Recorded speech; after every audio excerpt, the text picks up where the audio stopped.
Hi, my name is Mitch Stephen, and I've bought a house about every 4 to 5 days for over 2 decades.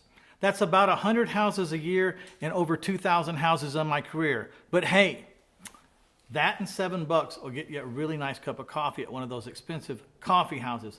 But it may help you launch your career at the same time. So today we'll be talking about building a credibility package.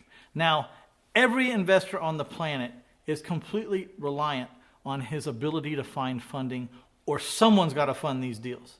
So I think that one of the most important tools an investor can have is a credibility package. So stay with me. I'm going to show you what's in my credibility package.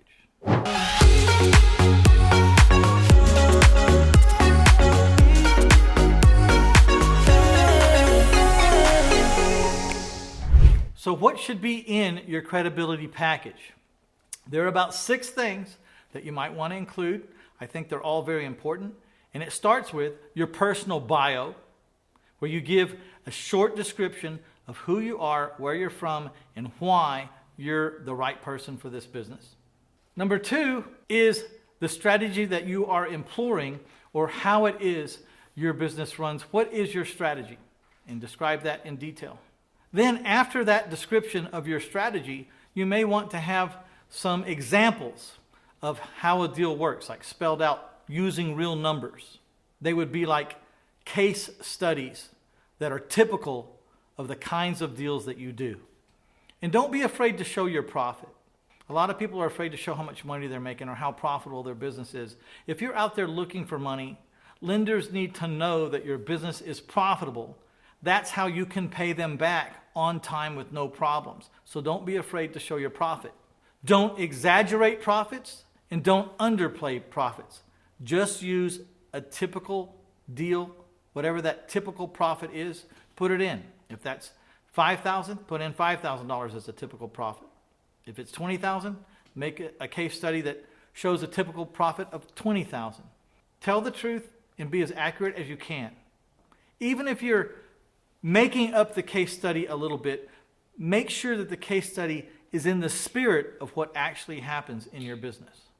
And of course, you always want to have some references. If you don't have private lenders that have loaned you money that you can use as references because you're new and you don't have any private lenders yet, then use references that are important to your business, like your bankers or vendors that you've used, that you've had to open up an account and your bill's gotten up to $10,000 or $7,000 at the lumberyard and that you've paid them back. Find people that can speak to your integrity and your ability and willingness to pay people back on time. When I list my references, I like to give a little paragraph about the background, how I met these people, how long I've known them, some kind of ballpark of how much business I've done with them over the years. Of course, I never want to divulge how much of that person's money I have or how much they've loaned to me, because that's not anyone else's business. And the private lender that has been loaning me money might see that as a little across the line. But I can say words like, this person has loaned me substantial amounts of money in anybody's book. That would tend to lend towards hundreds of thousands, if not $1 million or more. Find a way to explain to people your relationship with these different references. Make it short and sweet. Then it's also nice if you have a website or a web page that you're referring people to, if you're referring people to a credibility package online. Then you'll have some FAQs, or some frequently asked questions.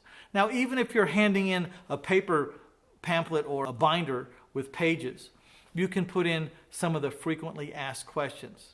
In my credibility package, I have the 21 questions that private lenders have asked me. They're the only questions I know that private lenders have asked me. If I ever find a 22nd question that they ask me, then I'll add it to this list. But I have the question and I have the answers to those questions at the back of my credibility package under FAQ.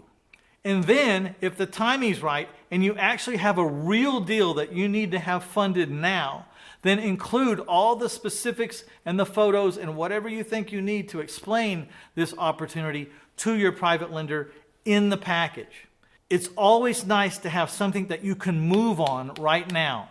But that doesn't mean you have to wait to have something to borrow on before you start talking to people about the potential of borrowing their money. Case studies are fine.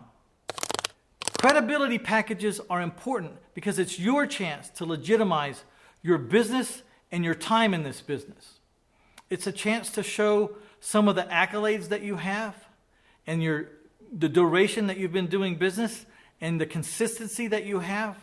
It's a very important tool, and you've got to look at it like it's marketing, because it is marketing. And you should have one of these credibility packages with you at all times, in your car, wherever you travel. You should have one, because you never know who you're going to meet that's going to present the opportunity for you to give them one. I raise money from all over the place, and I never know when it's going to happen. I sit down and talk, and I get people to ask me what I do. There's ways to do that. And in my Private Money Changes Everything, I show you how to get people to ask you the questions that you want them to ask you so that you can lead into a conversation about what you want to talk about. I always want to talk about my business, because if I see someone interested in my business, then I get to explain it a little bit more. And the first thing I explain is how I'm able to buy all these houses. I'm able to buy all these houses because I have $26 million of private people's money that I pay them very well for, and that they are secured by real estate, very risk averse. So I can get into that conversation, and as I'm talking to him about that conversation, I can see if their eyes are lighting up or if I'm boring them.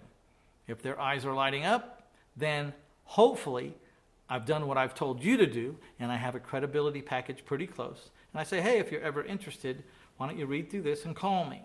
And there I have a chance for them to go home with a much bigger picture and a larger scope of who I am and what I do, and how you verify who I am and what I've been doing. And that's really key. People are afraid to let go of their money. They want to be able to verify. They want to be able to do some due diligence and check on the things that your credibility report says. And that's why references are so important. Now, it's important when you're building your credibility package to understand that you yourself don't have to have a long track record or don't have to have perfect credit. You can even have bad credit, because the way that I teach people to borrow money is asset-based only. For example, if you need to borrow $100,000 and you're going to give the lender a first lien on a property worth $200,000, it really shouldn't matter what your credit score is. It really shouldn't matter that this is your first deal in your life. They're either going to get paid back the $100,000 as agreed with interest from you, or they're going to get your $200,000 house for their $100,000 loan. I venture to say they'll make a lot more money if they get your house than they will if you pay them on time. Because I doubt seriously that you agreed to pay them $100,000 for a $100,000 loan. So please know, a credibility package is about everything you can think of to your advantage. But if you have things to your disadvantage, then just set those aside and rely heavily on the strength of the deal and the first lien position of the lender. Again, I'll tell you this. If the collateral is worth 2x and you're only asking to borrow x, it really is not that difficult to get the loan. But a good credibility package shows professionalism and a willingness to be transparent. Now, before I get to how you're going to want to frame your deal so that your private lender can easily understand what it is you're offering, what it is you want from them, and what their risk is, stay tuned. But before we get to that, I would like to humbly suggest that you walk your little fingers over to that like button and that share button and punch on them a couple of times and let the world know that you like what we're doing and you'd like to invite them to come listen in. Also, if you haven't subscribed, please hit the subscribe button, because there is a lot more content where this is coming from. So how do you frame up the deal or the opportunity you want to present? Let's say you have a real life deal right now. Let's say you have a $200,000 house and you need to borrow $125,000 in the first lien position. What should you show them? Well, number one, I would show a lot of pictures of the house. And I would not cover up any of the ugly parts. As a matter of fact, I'd make sure the ugly parts are right up front. It's probably the number one rule of selling. If you're selling a house that has a broken garage door, let's just go to that garage door first and let's get that out of the way. Hey, Mr. and Mrs. Smith, as you'll notice, this house has the opportunity for you to get a brand new door, and it'll be the color that you want and the style that you want. So don't worry about this. I'm sure we'll figure out the garage door. Get the garage door out of the way. Show it as a positive. I know it's broken, but hey, there's an opportunity here. You're going to get the garage door that you want and the color that you want and the style that you want. So don't worry about that. Let's go see the rest of the house now. So the same thing when you're presenting houses. If they've got a burned down kitchen, let's go take pictures of the burned down kitchen. Don't hide this stuff, because you'll lose a lot of credibility if they actually go by the house and look at it and you didn't say anything about it. So get the ugly parts up front first with the big bright light on them. And then go through the good parts about the house. And then tie it all together and why it doesn't matter. The reason why the burnt kitchen doesn't matter is we have a chance to build a new modern kitchen. And you're going to loan me within that $125,000. I've got $10,000 allotted to rebuild the kitchen. And this is a picture of the kitchen that I think I'm going to build, and show them what the new kitchen's going to look like. And then you say, and I've checked out the properties in the neighborhood. Here's the last solds in the last 6 months. And this is what these houses have sold for. Here's a picture of it. Here's the address of the house on this street that sold for $210,000. Here's the address and the picture of this house that sold on another street right down the block, for $195,000. And put all the comps in there.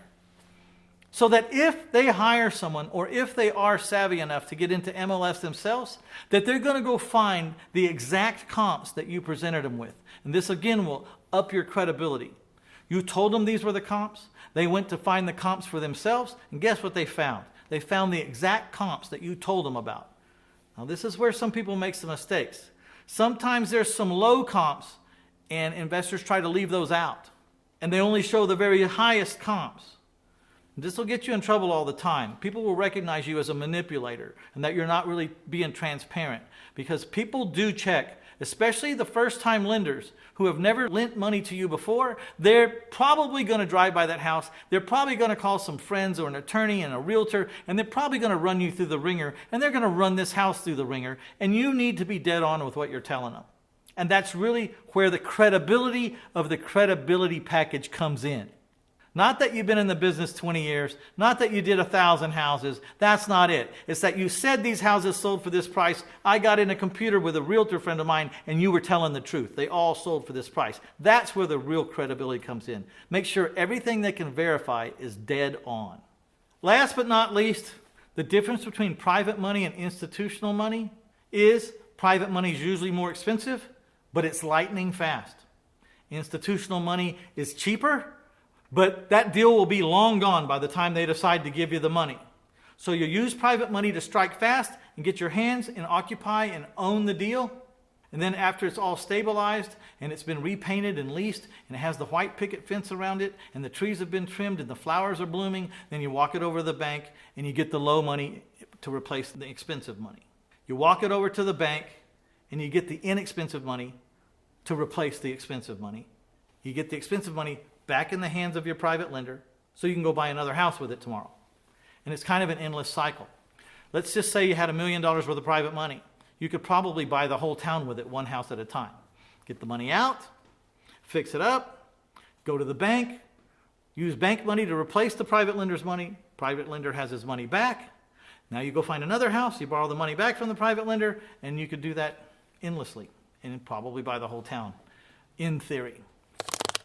If you're serious about changing your life and taking control of funding, go to 1000houses.com and find up there in the tabs, Private Money Changes Everything course. Just look for the tabs where the courses are and find Private Money Changes Everything. Check it out. And I'm going to give you a webinar right now describing what you're going to learn in that course. Just go to 1000houses.com/free-stuff and scroll up and down the homepage there until you see Private Money Webinar. Click on that. It'll be downloaded to you in an instant.